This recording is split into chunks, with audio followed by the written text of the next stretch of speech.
Découvrez les masques Fructisser Food, la nutrition des cheveux affamés. Nouveau Fructisser Food vous présente le JT. Nouveau Fructisser Food, nourrissant, réparateur, hydratant, par Garnier naturellement. Vous avez rendez-vous avec la chance. Retrouvez-nous dans nos salles. Hôtel Carlton à Nous, Hôtel Mélis à Nalakel et la nouvelle salle de l'Alliance en Tananaren. Technospark A5 Pro, Pro Performance et grande valeur. Techno manolotra anao ny le JT. Techno, expect more.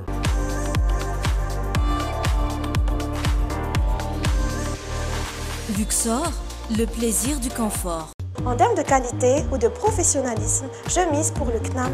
Le CNAM vous présente le JT. Apprendre au CNAM change votre vie. Yes, oui CNAM. Les dernières actualités avec le JT et la carte Visa Mvoul. La carte Visa Mvoul, une carte internationale, sans engagement, sans compte bancaire. Le monde entier accepte Mvoul.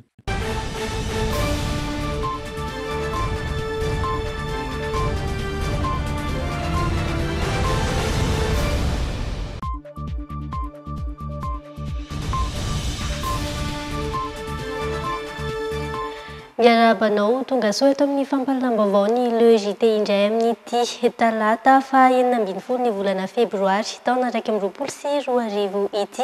Manasanao ihany koa anaraka izany hatramin'ny farany ireto avy hatrany ary ireo lohatenim-baovao.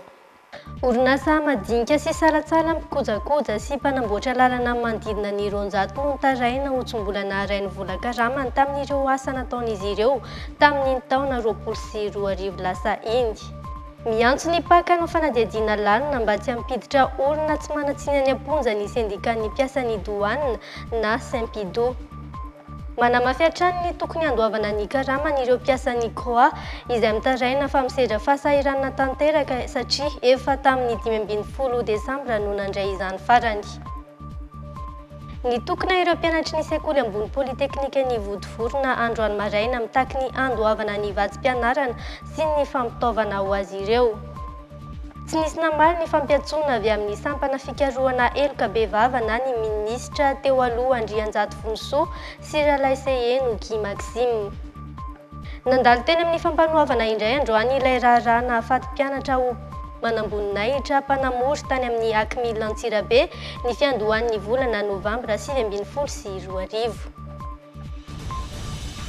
Isan'ireo santionam-baovao arahintsika ato anatin'ny fampahalalam-baovao ny le JT avokoa ireny rehetra ireny fandeha roa tongotsika avy hatrany amin'ireo vaovao nisongadina tamin'ity androany ity ato anatin'ny La Une.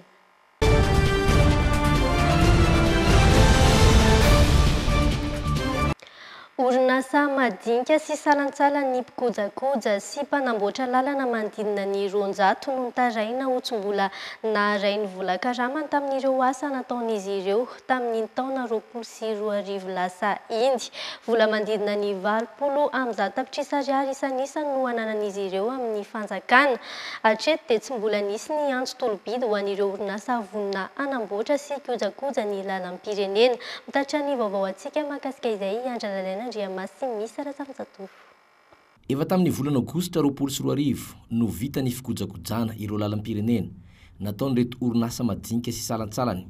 Misehatra ny fanamboarana sy fikojakojana ny lalana ireto ary nankatoavin'ny fanjakana izany. Natry ny fanarana ny alohan'ny fanaovana ny asa dia samy nanao fanankina ny rotota ireto mpandraraha sy orinasa andaniny ary ny fanjakana ankilany. Fa ty asa ty zany dia asa misy contrat na hoe convention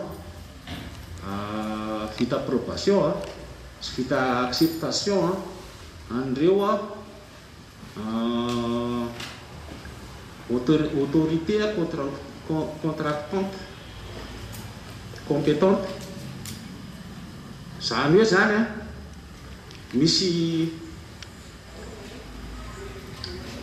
misy acte d'engagement sy ny avina zany ty asa ty an'ireo autorité rehetrareo ary misy délai fanarahana. Ny asa dia vita atsakany sy andafany, vita réception ary zany dia manaraka tsara ny règle de l'art. Ka eto zany izay entreprise dia mba mangataka ny zoanay satria ny asa dia vita atsarana sy andafany ary vita tao anatin'ny délai ny fanarahana tao anatin'ny contrat da dia mba angataka zany zay hoe mba alao kosa mba aloha ny volan'ireo entreprise na vita ny asa efa amam-bolana maro. Hatramin'izao anefa dia tsy mbola voarain'izy ireo ny karamany sy setrin'ireo asa natao. Orinasa manodidina ny 200 izay mpikojakoja lalana no nilaza ho samy manana vola manodidina 80 tapitrisa ariary isan'isany amin'ny fanjakana amin'izao fotoana. Ankehitriny anefa dia ao anatin'ny ady sarotra izay ary tody fahoriana sy fahasahiranana tanteraka satria mitombo izay tsy izy ny zana-bola tokony alohanay amin'ny banky sy ireo mpamatsy volanay satria efa tara loatra ny fandaovana ny volany ambolana maro izay. Voalaza mihitsy azy fa mety tsy hamatsy volanay orinasa majinika salatsalany tsony ireo banky ireo aorianan'izao. Izany hoe hitarika ny fahasimbany fiaraha-miasanay amin'ny banky zao toedraraha zao ary tarika ny fahasimbany sehitry ny asa vaventy mihitsy atao amin'ny firenena ho anay mpandraraha madinika ny salatsalany. Betsaka aminay mpandraraha ireo no nanao section provision ary dia efa manandraraha any amin'ny fitsarana no ny fahatarany vola azy tokony nalohanay. Tsy afaka nandony karaman'ireo mpiasa tao amin'ny orinasanay zay tsorona fa raha farafahakeliny dia tokantrano olona maherin'ny 5,000 tsy zany na tokantrano amanjatony. Tody fahasahiranana mafy ireo olona ireo satria zanany zao dia efa tsy mianatra. Ny fahasalamana moa zany zao dia efa tsy fantatra tsony manjay azy ireo mpanafody sy ny sisa ao voaraoka amin'ny trano fonenana ary indrindrandrindra tsy fihinanakanina satria efa tena mitaraina hatrany ao anaty vilany zareo mihitsy nefa problème zay nefa tsy afaka satria izay vola taraiky izay tsy afaka nanefa ny vidy mety an'ireo mpombo nampoka aminay koa zay na fournisseur satria tsisy operatana. Rehefa mahatsetana fournisseur tsy manaiky fa tody fahasahiranana koa izy nofa ny fahatarahany volany ka dia misy mitondra ny raharaha koa ny fitsarana. Fenotaraina izy ireo ka manao antsoavy amin'ny filoham-pirenena sy ny prime ministre ary ireo fotoanam-panjakana maefa amin'ny hijerena sy hamahana ny olan'izy ireo ka ndoavana ireo vola ananany amin'ny fanjakana.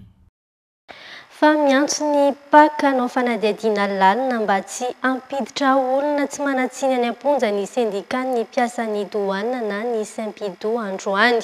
Amporosiana ihany koa ny paka ho hiatrana izy ireo mba hitady sy sambotra izay tena tompon'antoka sy tsy maty manota tompon'ilay volamena 7,7 kilao mahery. Nambaran'izy ireo fa raha tsy mivoaka ny marina dia ity sendika ity no amoaka izany. Fanampim-baovao eo amin'ny sary ny kasambola manana. Malona ny fahasarotan'ny fanatanterahany mpiasan'ny fahaditsiranana ny asa amanandraiky ny ankehitriny. Nanao fanambarana ny sendika ny mpiasan'ny douane na ny Saint-Pido androany. Miantso ny paka hanao fanadihadiana lalina mba tsy ampiditra olona tsy manatsiny any amponja. Mampirisika ny paka ihany koa mba hitady sy sambotra ny tena gros poisson sy tsy maty manota tompon'ilay volamena 7,7 kilao mahery. Fa raha mbola misirisiry amin'ny heviny izy ireo dia ity sendika ity no amoaka ny anaran'ireo mpanao atsonjay sy mpanondrana ny harem-pirenena ho hiatran'izy ireo. Ny fahasarotana resahany eto dia misy ny manam-pahefana na voatendry na voafidy izay rehefa manao ny andraikiny ny mpiasa ny fahaditsiranana dia manelingelina ny fanatanterahana izay andraikitra izay ao anatin'ilay zavatra ataony. Zay zany le izy satria manangam-peo sy ny sisa moa zany manao menace sy ny sisa ao anatin'le izy. Ny action indrasanay dia tsotra ny ovany ny fotom-pisaina ny olona mitazona ny fahefana. Io zany araka le teneniko teo le olona voateny atao anatiny teo manam-pahefana dia na voatendry izy na olom-boatendry izy na olom-boafidy izy. Zay zany ny zavatra tediavinay ao anatin'io zavatra io. Aorinan'izao zany zay raha ohatra ka misy mbola misy mamerina zao zany mbola misy mamerina ny fomba fanaony ihany ireo dia amin'izay fotoan'izay zay tsy maintsy hiteniny anaran'izy amin'izay sisa dia inona ny zavatra nataony sy ny sisa. Fa zao aloha zany mbola interpellation natao. mitaky ny hanidina ny sistany amin'ny sidina rehetra ankoatra ny fampidina an-tanindrazana na rapatriement sy ny evasanina ary ny cargo ihany koa ny Saint-Pidou. Nambaran'izy ireo fa hatramin'izao dia mbola mahita sidina hafa ankoatra ireo mivezivezy any amin'ny fahatseranan'izy ireo toy ny niseho ny alahady teo. Fa tamin'ny sabotsy fotsiny zao ohatra dia efa nisy teo. Za moa tsy afaka hiteny ny anaran'ny sidina satria anjaranareo zany manadiady hoe sabotsy hariva inona no sidina nandeha tamin'ny fotoana io fa zay zavatra izay no anisan'ny mahatonga anay miteny hoe atsara io raha tadidinareo ngamba ny syndicat izay misy anay anisan'ny teny voalohany idio frontière tany amin'ny janvier 2019 tany mba 2020 zafady mba hialana amin'ilay fidiran'ny valana aretina teto. Teoriana moa zany efa ho volana teoriana vao tapakevitra amin'ny fanjakana fa izay efa nahafantatra ny riska hoe ohatrany hoana ny riska izay misy an'izany tamin'izany fotoana izany. Ankehitriny zany izy dia mamoaka ny fanjakana hoe idina ny sistany dia ny rapatriement sy ny evasanina ihany sisa. Ny cargo moa zany iny efa mazava ho azy hoe iny zany mandeha foana iny satria entana no entin'iny dia zay nefa mahita hoe ny tsy izay ny zavatra tena misy nanomboka efa tany amin'ny volana oktobra raha hoe tamin'izany ny fanjakana no miteny fa nisy foana isan-kerinandro vola hafa ankoatran'io. Miantso ny mpanao politika na eo amin'ny fitondrana na izay mikasa hitondra aoriana ihany koa ny Saint-Pidou mba tsy hanao sorona intsony ny mpiasan'ny fahatseranana amin'ny afera politika. Manomboka izao tsy hanaiky intsony izy ireo fa hijoro hatramin'ny farany amin'ny fanaparam-pahefana ataon'ireo zatra manao lalan-dririnina. Fa manamafy hatrany ny tokony handoavana ny karamany ireo mpiasan'ny croix izay mitaraina fa misedra fahasahiranana satria efa tamin'ny 5 Desambra no nandray izany farany izy ireo. Efa dila ny fepitaona 27 ora nomen'izy ireo hamalina ny fitakiny ka isy ny fivoriana ho tanteraina amaritana ny toy ny hetsika izay notsindrin'izy ireo fa hiamafy kokoa izany. Mbola andrasana kosa ny ako ny fifampitiniana tamin'ny ministera Piay fanampim-baovao tanteriny miaro sorozoravaka sy Dolphe Rakotiniana. Manodidina ny 50 ny mpiasa eo anivon'ny croix izay miandraikitra manokana ny toeram-ponena ny mpianatra eny amin'ny université n'Antananarivo. Mitaraina ho mijaly izy ireo satria tamin'ny 15 Desambra 2024 no nandray karama farany. Izany hoe efa ho 2 volana lasa zay.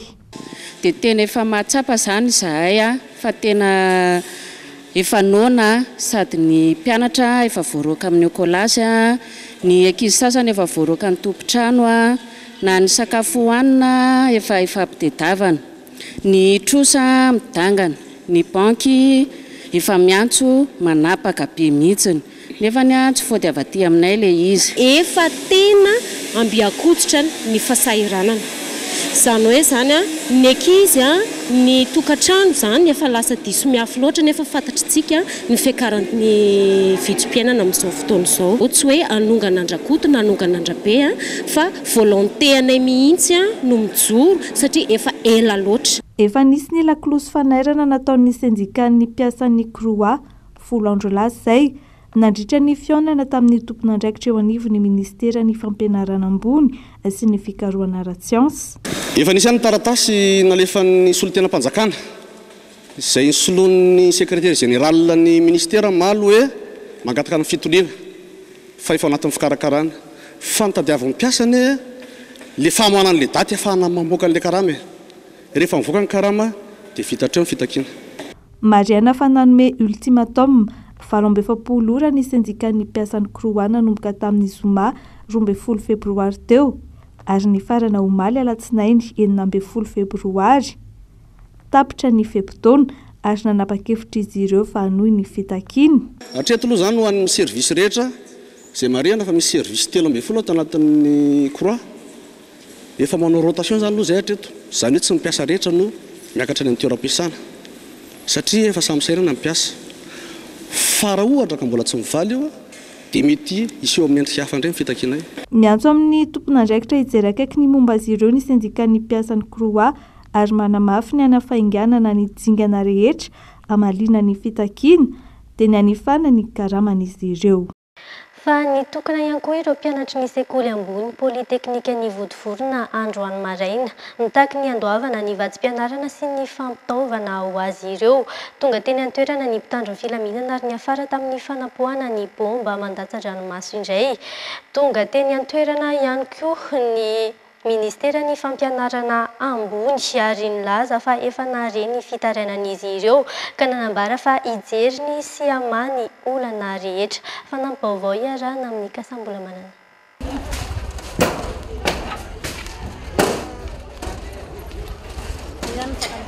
Efa bolana izay ireto mpianatry ny ESPA Vodivorona Kura ireto no nanohy ny fianarany.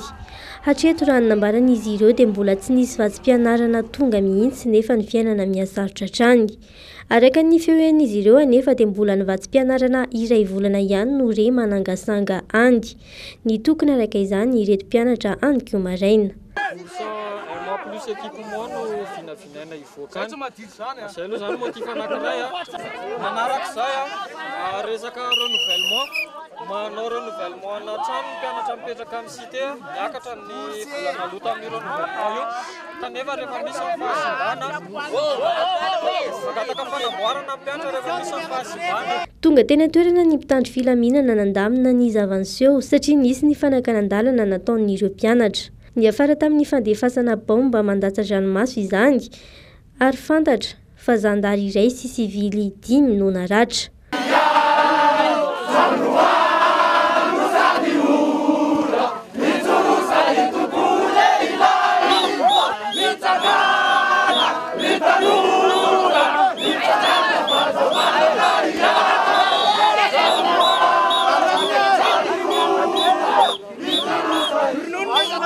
Efa tonga nanazava sy namaly ny fitarainana nataon'ireo mpianatra ihany koa ny avy eo anivon'ny Ministera ny fampianarana ambony. Milaza ny amatsy kelikely ireo olam-pianatra izy ireo, isan'izany ny fanatanterana ny digitalisation izay ampiarina eny amin'ity fampianarana ambony eny Vodivorona ity. Ny fitakiana aloha zany ny voaray avy amin'ny ministera dia eo moa zany misy an'ilay bourse sy équipement zany. Dia mangataka ireo mpianatra satria hoe efa 4 mois zany nianatra zao dia nakaisa ny bourse sao dia very ilay izy. Dia tsara zany ny manome toko ho an'ny mpianatra fa ny bourse dia 9 mois foana. Satria izay manko manahirana rehefa nazavaina tamin'ireo mpianatra teny amin'ny médecine zany fa 9 mois foana ny bourse ho raisina. Ka eo anatrehan'izay zavatra izay zany mba ialana amin'ilay hoe ono sy ny kitsaotsao mihelihely makasika an'ilay resaka digitalisation. Inona moa ilay resaka hoe digitalisation ho avadika ho carte d'étudiant numérique zany ilay carte d'étudiant ho an'ny mpianatra l'université ka ao anatin'izay zavatra zay zany izy io ny fampiarana anazy dia amin'ny volana Mai fa tsy amin'izao androany zao. Fa na ianon'ilay mpianatra anazy zany ny hoe ohatrany hoe tapoka fa le zavatra tsy mbola miatra amin'ity fa ho an'ilay taom-pianarana ao aorianany volana Mai. Isan'ny takin'ireo mpianatra ny Vodivorona ihany koa ankoatra izay ny mba ampitomboana ny sandan'ny vatsim-pianarana raisin'izy ireo. Ho atao mifanaraka amin'ny fandaniana amin'izao fotoana satria ambaran'izy ireo fa tena tsy mahasana ny fiakaran'ny vidim-piainana intsony izany. Ankasitrahana trano no mbola manaraka ny fampalam-baovao ny LEJT amin'izao hariva izao raha ho atao anatin'ireto vaovao manaraka ireto indray ary ny actu.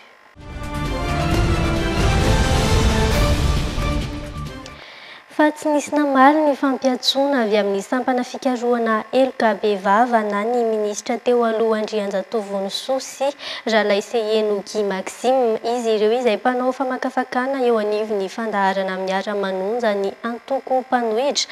Etsy ankilany nahazo fampiatsoana ihany koa ireo mpanao gazety mivondrona ao amin'ny fandaharana Tambatra manohana ny fitondrana. Fenoaza Ariana sy Doda Ratsanjato.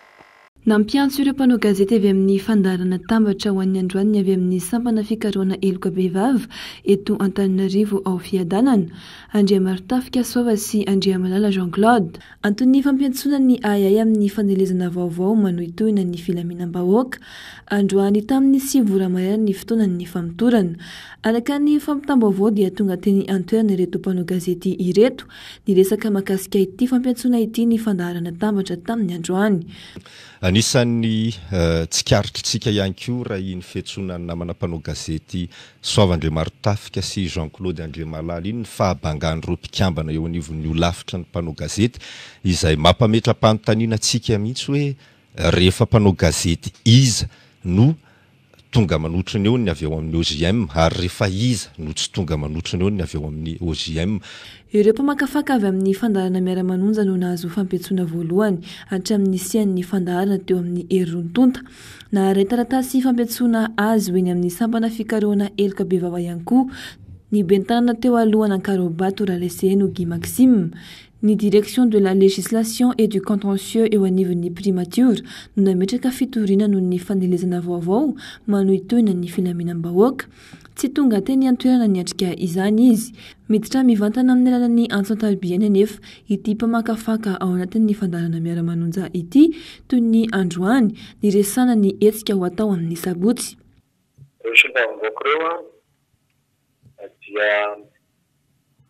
Azo heverina fa mahasolotena ny solombavamboaka Madagasikara, ny faritany ary ny faritra roa amby roapolo. Anaovana antsoavantsika malagasy. Ilay fotoana izao tsy maintsy hijorontsika. Manoloana ny jadona misy eto amin'ny tany sy ny firenena. Fotoana nehoantsika hevitra ny kanalana. Ka firenena iombona izy ity ary samy tompo.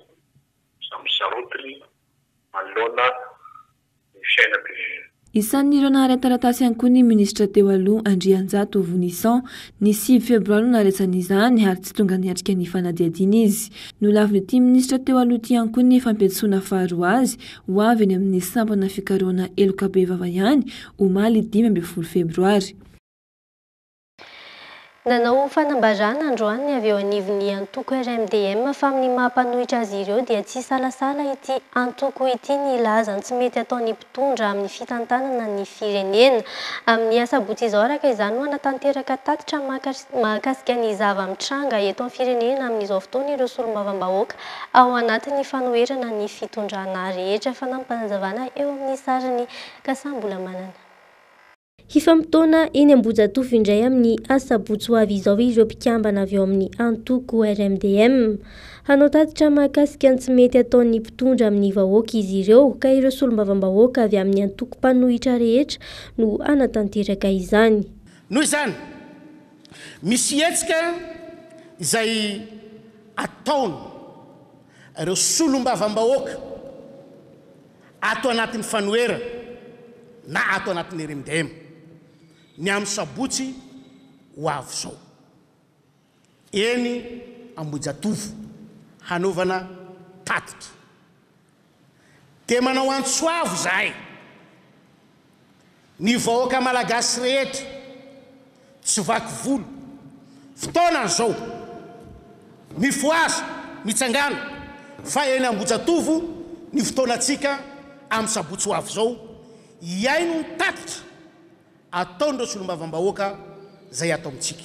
Miantso ireo mpitandro filaminana ihany koa araka izany izy ireo mba tsy hanaiky ho ampitahorany fitondrana satria ny mpitandro filaminana dia natao hiaro ny hainy vahoaka ary ny vahoaka ihany koa no mandonika raman'izy ireny fa tsy ny mpitondra akory ho iatran'izy ireo. Aza atao re tompoko ny biby fampitahorana an'ireo mpitandro ny filaminantsika antsika reo ary karaman'ireo dia avy amin'ny vahoaka malagasy. Malagasy ny mandohan'ny karaman'ireo fa tsy ny mpitondra.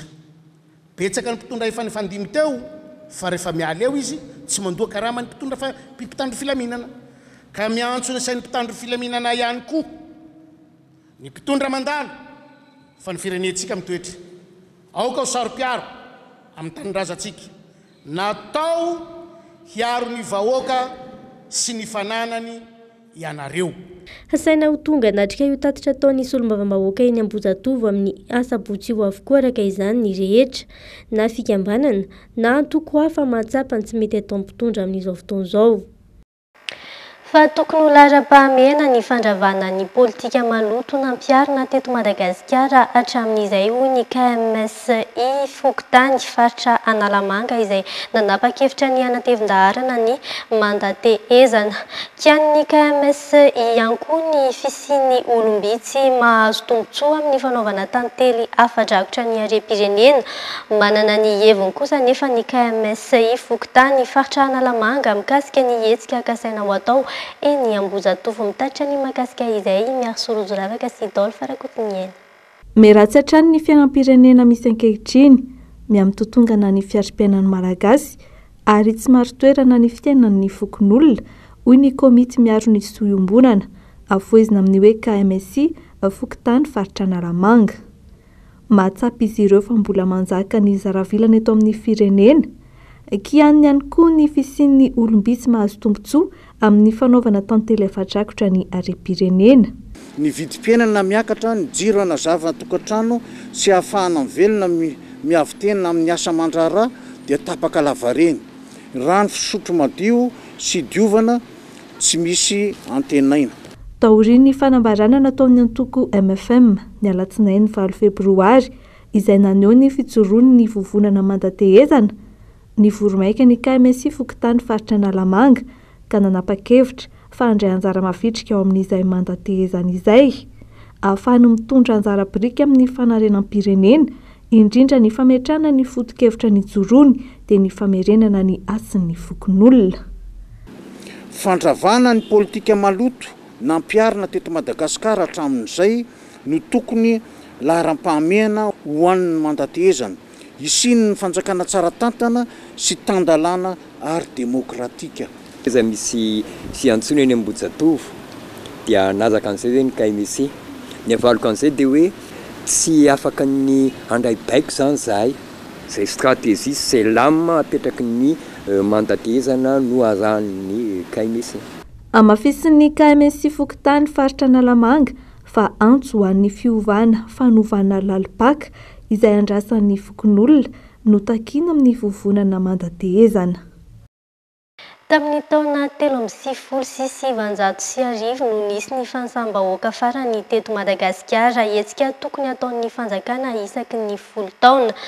Mahery ny enety sy 520 tapitrisa ny mponina eto an-toerana amin'izao fotoana isa ofisialy nivoaka ny taona 2012 teo anivon'ny sampandrahara misahana izany. Ireo vehivavy no maro anisa mihoatra ny lehilahy. Ny saina manokana ireo tsy manan-kialofa natao anatin'ity fanosana fahoben'ny mponina ity izay mivondrona eny anivon'ny tanan-dehibe.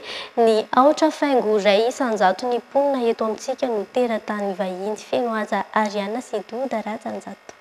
Eny amin'ny 7,7 sy enety sy 520 tapitrisa ny isa ofisialin'ny mponina eto Madagasikara ny tatra navoakan'ny Instat na ny ivitoeram-pirenena misana ny antontanisa tamin'ny fanisana fahobe ny taona 2012.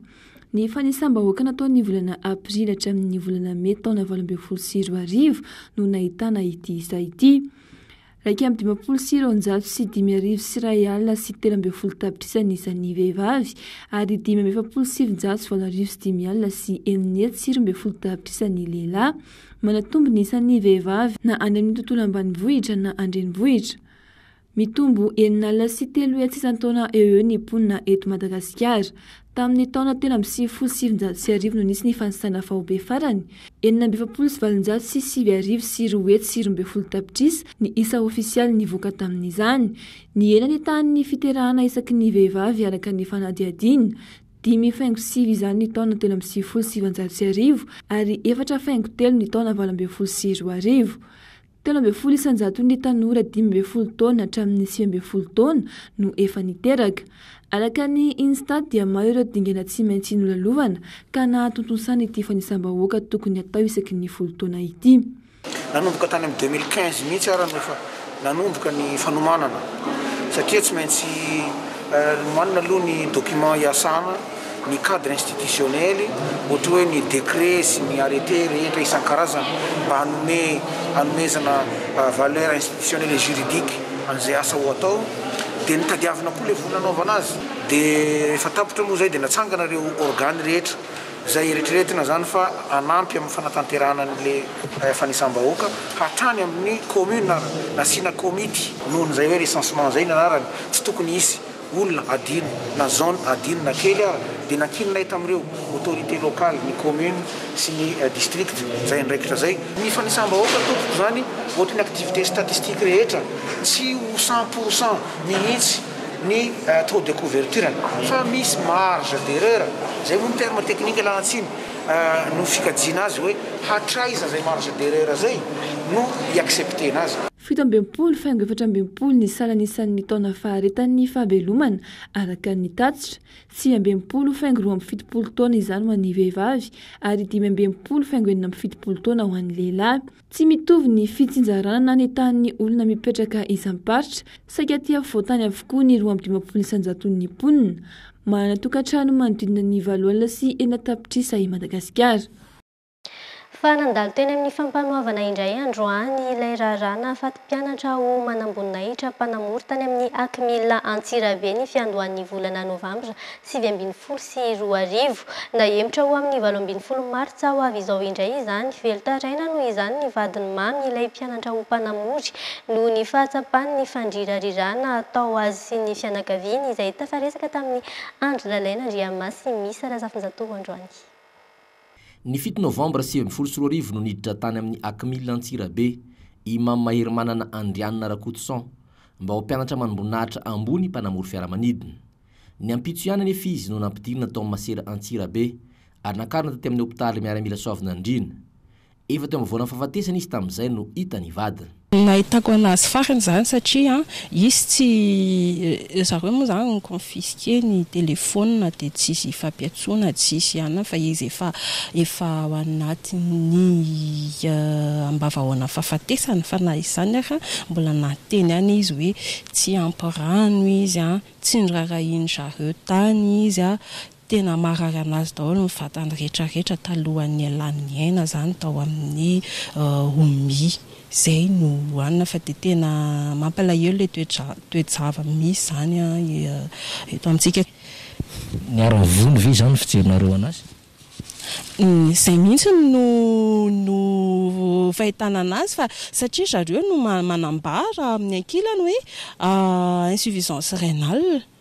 Raha insuffisance rénale ve no mahazo anazy dia andray zareo tonga ao nefany dia hoe efa hita fa inapta dia raha hitanao inapta ve izy dia ho raisinao dia ho ampiasainao ampanovanao any rehetrarehetra eo dia vononao dia insuffisance rénale ve dia mampamangana ny lohany ny sandry mampisy kiraro eny amin'ny takiba sy ny sisa. Nametraka fitoriana ny vadiny hatramin'izao nefa dia tsy mbola hita ary tsy mbola voasazy sy mizaka ny elony ireo nanao tsy nety ka nidaroka ny Mamahery manana ka nitarika azy ho any amin'ny fahafatesana. Nandalo tena fitsarana anosiny raharaha androany kanefa nahemotra ho amin'ny 12 Martsa ho avy izao indray manao antsoavy ny vadiny. Zay moa zany dia tsy fantatra mihitsy hoe inona ny tena marina amin'ilay izy fa ohatrany hoe arirarira ve le raharaha sa hoe ahoana fa hatreto aloha zany izay dia tena tsy manaiky hatramin'ny farany hoe zavatra misy eto amintsika tsy hoe dalo na dalo ary mety mbola manana zoany maolona anazy fa olombelo iny manana mahizy anazy tsy anaiky mihitsy izay zany hoe matimaty fa tany fotsiny ny havanay ary tsy ekena mihitsy zany fa zay zany mba mangataka koa zany hoe eto amin'ity fitondrana ity mba tsy hisy tsony ny fitsarana metongilana fa zay manao ny tsy mety manao ny heloka dia tokony samy ahazo ny sazy ny tandrify anazy daholo zany ary mba tsy hisindry zavatra miverimberina ohatra n'izany tsony zany hoe isaky ny misy ny zavatra toy izany na hoe miantso zareo ao amin'ny Akmila na je sais pas na misy ny ohatr'izao dia hoe akatrindritrindry na hoe mijery tavan'olona na sy ny sisa fa mba samy izay mahay dia tokony voaray avokoa. Efa nandefa taratasy sy nanao fangatahana ary antsoavy tamin'ny filoham-pirenena ny vadiny ary mbola manantena ny fandraisana andraikitra izy ireo dia ny anasaziana ireo nambara no namony ninana tao. afaka iray volana mahery dia ho feno herintaona sahady ny nidiran'ny coronavirus teto Madagasikara. Nanambara ny Prime Ministre fa hitohatra amin'ny volana Jona ny fampiarana ny drafitra maro lafy adina amin'ity valanaretina ity. Efa vonina nampy an'i Madagasikara ihany koa ireo mpiara-mombona antoka amin'ny fiatrehana ny ririnina araka ny nambarany feno aza Ariana sy Doda Rajanjato. Hatramin'ny volana Martsa taona 2020, 2.7 ny isan'ireo olona lavy ny coronavirus teto Madagasikara. Nanomboka ny volana Janoary 2020 teo, nahatratra arivo mahery ny isan'ireo tranga vaovao hita, mbola tsy tonga eto an-toerana raha ny fanambaran'ny minisitry ny fahasalamam-bahoaka tamin'ny herinandro lasiny ny endrika vaovao ny coronavirus na ilay atao hoe souche mutante. Efa voavetsika ny valanaretina kanefa mbola tsy lefy tanteraka eto firenetsika. Hiditra ao anatin'ny fotoan'ny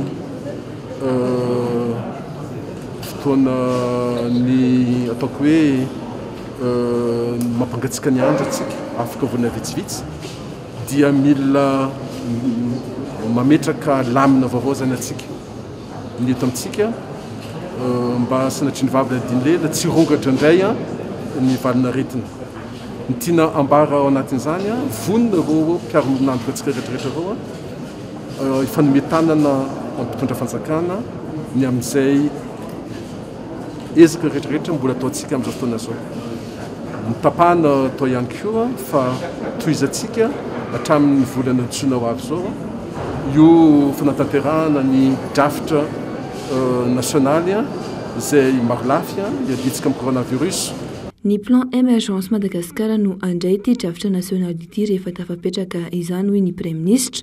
Mbola anatin'ny adihevitra ny mahakasika ny fanadihadian'ireo olona teo aloha mahakasika ny fitantanana ireo vola azo tamin'ny fotoanan'ny fiboahana. Misy lela vola tsy hita izay tena nampiasana azy. Fangatahan'ireo olona na halan'ny fiam-potoana ny asany teo anivon'ny antemiriran'ny olona ny anohizan'ny fitsarana ny fanadihadiana mahakasika izany.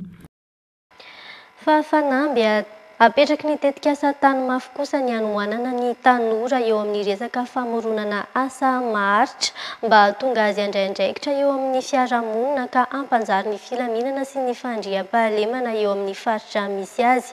Hatreto mandidina ny 400 eo ny tanora efa nahazo fiofanana momba ny fandraharahana araka ny vaovao tantery ny Miaro Sorojoravaka sy Dolfa Rakotsinieny.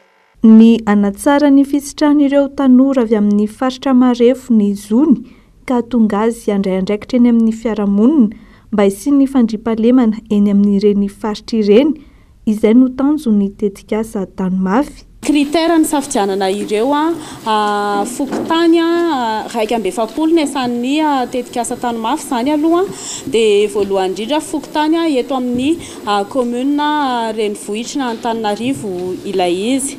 Dia faharoa ireo toerana izay tena ambony dia ambony ny tany tsy fandriam-pahalemana.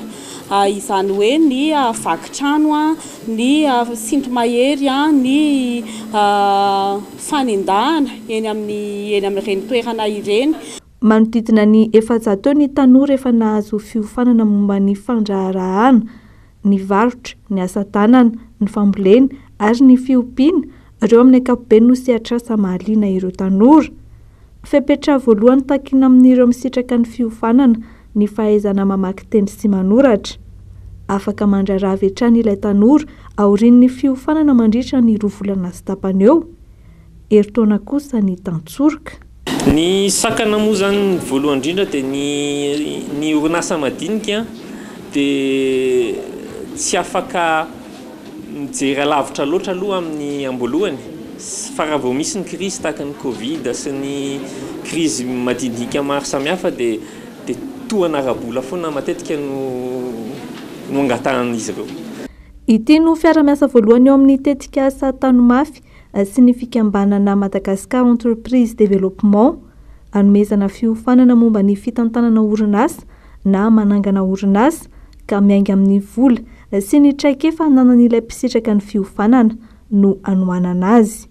Mahafantatra tanora amin'ireny faritra ambanina ireny 5,000 ariary no ny aingany nanao tetikasa ary mampiasa olona 7 izy izao ary lasa tena ohatran'ny karazany hoe fianarana fianarana ho an'ny tanora malagasy ary atsona any ampitan-dranomasina aza mizarany traikefany.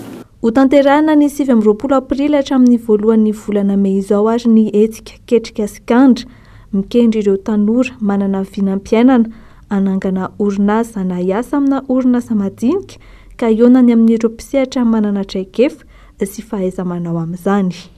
Ho an'ny vaovao mahakasika ny fanatanjahantena kosa indray dia lasa maso ivony KNAPS tahirim-pirenena misarana fiahina ara-tsosialy Nicolas Dupuy mpanazatra ny Barea any Madagasikara. Ankoatra ny fitantanana sy fandrindrana ireo kianja eny amin'ny complexe sportif Vodivorona dia nentana amin'ny tokony ananan'ny mpanao fanatanjahantena fiahina ara-tsosialy ihany koa izy. Tady vaovao iarahana amin'ny Angela Laina Andriamasy misy Razafinatovo. Manomboka izao dia i Nicolas Dupuy no masovony KNAPS tahirim-pirenena misahana fiahina ara-tsosialy. Lolahana amin'ny asa indraketany ny fitaoman'ireo mpilalao baolina kitra sy mpanao fantanjahantena mba handola-tsakemboka ka hisitraka fiahina ara-tsosialy sy ho voaro raha tojoloza eo ampanaovana fanatanjahantena. Ce sont des projets pilotes qu'on est en train de faire. C'est la même chose qu'on a fait avec les chauffeurs de bus. C'est que durant les matchs, s'il y a un accident qui se passe, c'est la KNAPS qui prend en charge directement donc les prestations pour soigner nos joueurs. Selon la gravité, ce sera dans les soins, premiers soins type SMIE, et si c'est beaucoup plus grave, ce sera à l'hôpital et ce sera pris en charge directement par la KNAPS. Le montant de cette cotisation, en fait, c'est un pourcentage très réduit par rapport au salaire que reçoit la personne. Et il est considéré que le salaire minimum c'est 200 000 $, je crois que c'est 1 ou 2%. Donc c'est 1 et 2%. Au départ, nous allons le financer pour le compte de nos joueurs. Ankoatra io dia Nicolas Dupuy ihany koa no hitantana sy andamina ny fampiasana ny kianja filaovana baolina kitra, kianjana tenisy, kianja mitafo, filaovana tsipikanety be sy ireo trano fanaisam-bahiny eny amin'ny complexe sportif any Vontovorona. Isan'izany no fampiasana ny kianja baolina kitra andraisana ireo lalao Orange Pro League sy ny tournoi Doritos ilay fananana itiliana ireo katitakely andrafitra ny Barea Academy. Tu sais que je suis pas du style à rester assis dans un bureau à attendre que les choses se fassent et que j'ai besoin de les faire. Mais au-delà de ça, il faut aussi savoir déléguer. Et tu me parlais du tournoi Doritos, donc du tournoi souhaité qui rentre dans le projet présidentiel avec la détection des jeunes à Tana pour l'académie. Je me suis appuyé sur 2-3 éducateurs parce qu'on a des talents à Madagascar, on a réellement des talents. Je me suis appuyé sur 2-3 éducateurs de qualité pour lancer toute cette préparation. Et toutes les semaines, on se réunit depuis maintenant 2 mois et demi, 3 mois, 2 fois par semaine. On est 10 dans un bureau et on a pondu ça. Et je dois remercier tous les gens qui m'entourent parce que tout seul, on est incapable de faire ces choses-là. Ny herinandro lasa teo no nanaovany ny sony am-piaramiasa mahamasovony KNAPS Nicolas Dupuy. Andraikitra vaovao izy anambarany fa tsy manimba fandaharam-potoanany amin'ireo andraikitra marobe efa sahaniny. Ity maresaka avy any ivelany ity ihany koa no hoentsika mamatrana ny fampalalam-baovao amin'ity androany ity. Mbola mitoy ny hetsika fanoherana ny fanonganam-panjakana ataon'ny mponina ao Birmanie hatramin'izao. Notapahana indray ny tambazotra nitserasera ny internet tany an-toerana omaly. Maro ireo olona tsy nankasitraka izay ka niteraka hetsika miaro fanakorontanana indray izany. Arao avetrany ary. En Birmanie, il y a d'abord le courant qui ne passe plus entre l'armée et ses milliers de manifestants. Tsy mbola milamina ny raharaha ao Birmanie hatramin'izao. Mitohy hatrany ny fanoherana ny fanonganam-panjakana ataon'ny mponina izay efa nanomboka tamin'ny 2 Febroary lasa teo. Tsy nansakana ny hetsika velively ny fametrahan'ireo mpitandro ny filaminana maro teny an-dalambe. Omaly, notapahany indray ny internet tany an-toerana. Fa nindroany izao no nanapahany izany hatramin'izay nisiany hetsika nataon'ny mponina. Nitarika korotana lehibe anefa ny fanapahana ny internet izay naharitra ora 8. Tsy nahandry ny andro maraina akory ireo mpanao fihetsiketsehana. Vao tamin'ny 2 ora maraina dia efa nanao rodombe-ikoma izy ireo. Nisy no nilaza fa tsy tokony olana politika no hanapahana ny fifandraisana ao an-toerana. Nambarany ihany koa fa maro ny olona mampiasa ity tambazotra ity ao Birmanie izay tsy voatery ho mpanao politika avokoa. Izany indrindra no antony nahatonga ny sasany anatevi-daharana amin'izao fitokonana izao. Mirosaka an-tsehatra hanohatra ny hetsika hatrany ny mpitandro ny filaminana. nanamafy ny fiarovana ao amin'izany izy ireo ary nilaza fa tsy misanga mihitsy. Tao anatin'ny 2 herinandro izao efa mahery ny 700 ireo olona voasambotra tamin'ity raharaha ity, raha ny nambarany ONG iray any an-toerana. Misy amin'izy ireny ny mpanao politika, ny mpitsabo, ny mpianatra sy ny maro hafa. Craindre que sa victoire éclatante aux dernières élections réduise son influence. Fa tahaka ny mahazatra dia andeha hoentina ampahafantarina amintsika ihany ny vinavinany mety ho toetry ny andro ho an'ny rahampitso.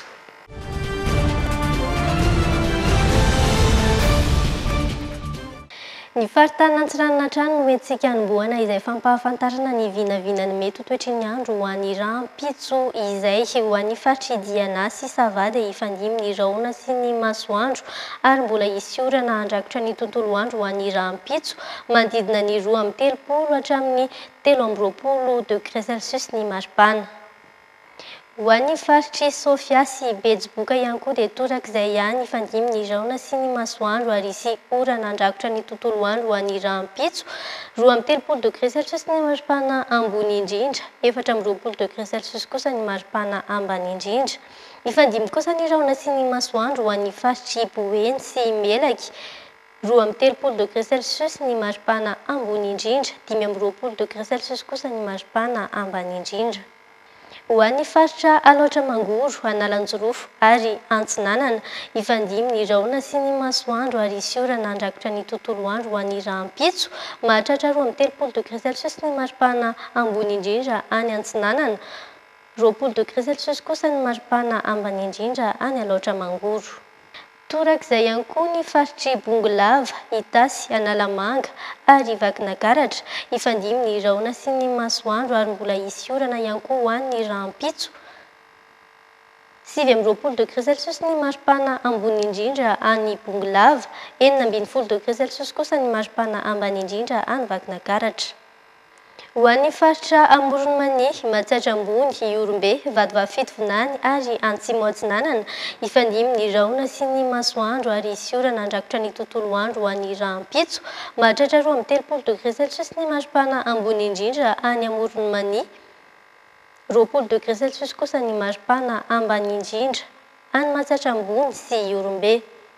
Ho an'ny faritry Menabe, Atsimo Andrefana, Androy ary Anosy ifandimby ny rahona sy ny masoandro ary mbola hisy orana ihany koa handrakotra ny tontolo andro ho an'ny rahampitso mahatratra 2-30 degré Celsius ny maripana ambony indrindra, 3-20 degré Celsius kosa ny maripana ambany indrindra any Atsimo Andrefana.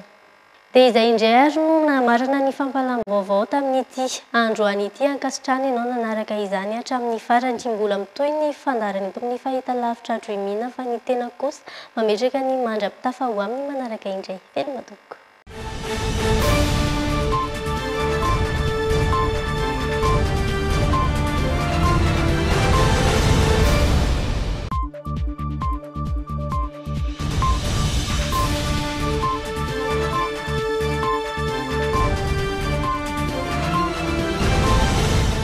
Les dernières actualités avec le JT et la carte Visa Mvoul.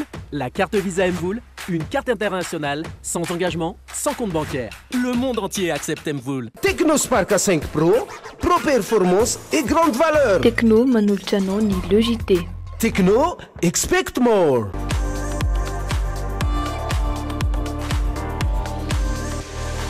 Luxor, le plaisir du confort. En termes de qualité ou de professionnalisme, je mise pour le CNAM. CNAM vous a présenté le JT. Apprendre au CNAM change votre vie. Yes, oui CNAM. Nouveau Fructisser Food, shampoing et démêlant à 98% d'ingrédients d'origine naturelle. Nouveau Fructisser Food vous a présenté le JT. Nouveau Fructisser Food, nourrissant, réparateur, hydratant. Par Garnier, naturellement. Vous avez rendez-vous avec la chance. Retrouvez-nous dans nos salles. Hôtel Carlton à Nous, Hôtel Mélis à Nalaquel et la nouvelle salle de l'Alliance en Tananarène.